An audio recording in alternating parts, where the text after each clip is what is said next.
Pina-check ko po sa taas kung may gate valve sa taas kasi magkakabit ako ng water line.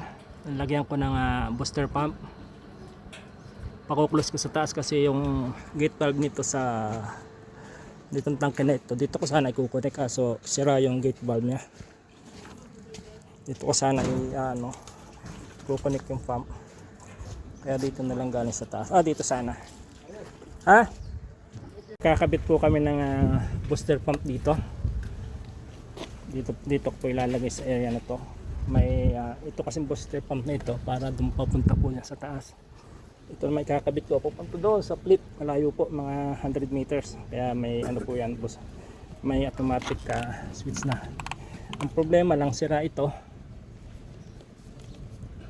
Ililipat ko dito. Ito okay. It's okay. Just put like this your hands. Yeah. Yeah. Your hand. Yeah. Kaya ginamo gari ba? Kakam ya. Po sira siya kaya hindi may close.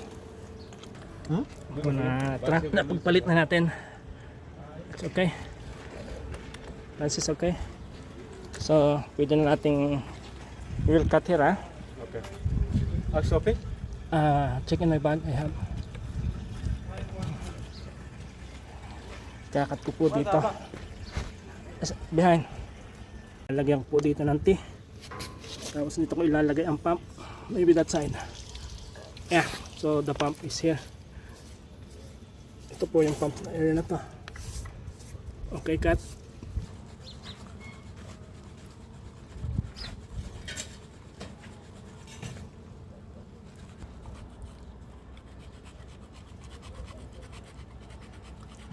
Tamam.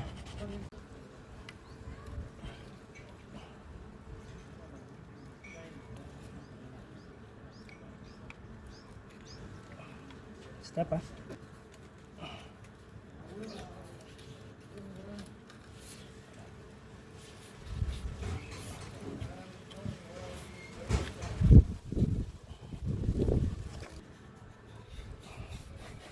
kakabit ko po ito. Pupunta po ito ng saplit. Lagyan ko pa ito ng automatic switch control.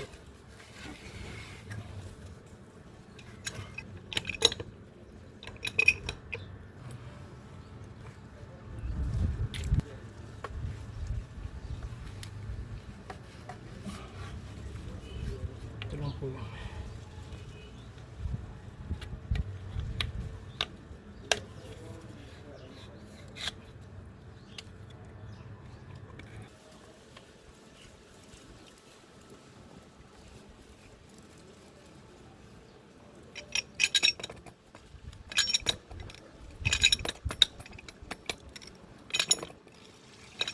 Okay.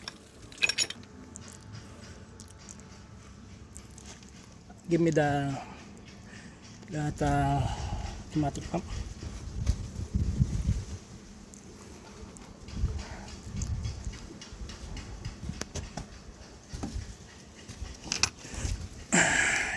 Kakabit ko po ito dito para may pressure po kasi malayo yung tatakbuhan ng tubig nito. Siguro nasa 100 meters.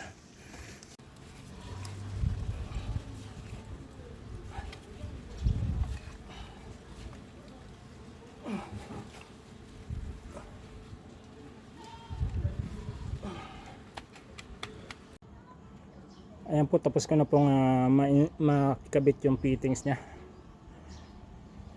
Ngayon nakakabit ko na po itong power supply nya.